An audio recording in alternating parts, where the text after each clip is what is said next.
प्रश्न दिया गया 3/2x + 7 और = 16 है, ठीक है। इसको हमें हल करना है, x की वैल्यू बताना है।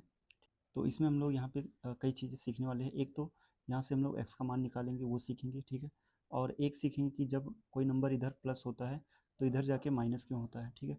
या कि इधर कोई नंबर डिवाइड में है तो इधर जाके मल्टीप्लाई में कैसे हो जाता है, ठीक है। और साथ ही अगर कोई नंबर मल्टीप्लाई में है तो वो इधर जाके डिवाइड कैसे हो जाता है। ये सारी चीज़ें इस वीडियो में हम लोग सीखने वाले हैं, ठीक है।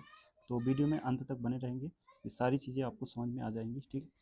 तो यहाँ से सबसे पहले ये जो 3/2 लिखा हुआ है x और प्लस का 7 है, ठीक है, = 16 लिखा हुआ है, क्लियर। तो अब यहाँ से कहते हैं ये जो 7 प्लस का है, इसको अगर हम इक्वल के इधर ले जाते हैं तो वो प्लस हो जाए, सर यहाँ पे प्लस है तो ये माइनस हो जाएगा, ठीक है ना। तो ये हम यहाँ पे कैसे होता है इसको बताना है। तो इसके लिए क्या करते हैं कि 7 को कहीं नहीं ले जाते हैं, दोनों पक्षों में क्या करते हैं, जैसे यहाँ +7 है तो -7 लिख देते हैं, इधर भी -7 तो इधर भी -7, यानी समीकरण के दोनों पक्षों में 7 घटाने पर, ठीक है। यहाँ से लिख देते हैं 7 घटाने पर। अब 7 ही क्यों घटाया गया, क्योंकि हमें इस 7 को यहाँ से हटाना था, ठीक है। 7 प्लस का है, जब 7 माइनस का आएगा तभी तो हटेगा। तो इस तरीके से ये 7 और ये 7 कैंसिल हो जाएगा, ठीक। अब यहाँ पे बचा क्या, 3/2x बराबर 16 - 7। अब देखो यहाँ से हुआ क्या कि ये जो 7 प्लस का था वो इधर चला आया तो कैसा हो गया, माइनस हो गया, दिख रहा है ना। तो वो एक्चुअल में वो कहीं नहीं जाता है ना, एक्चुअल में वो कहीं नहीं जाता है। होता क्या है कि ये जो 7 यहाँ पे था, इसको कैंसिल कराने के लिए उसके जैसा ही एक विपरीत चिन्ह का नंबर लिख लेते हैं, ठीक है, और वो इसको कैंसिल कर देता है।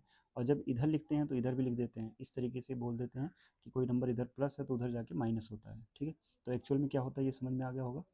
तो इस तरीके से अब यहाँ पे देखेंगे 3/2x और इधर हो जाएगा 9, ठीक।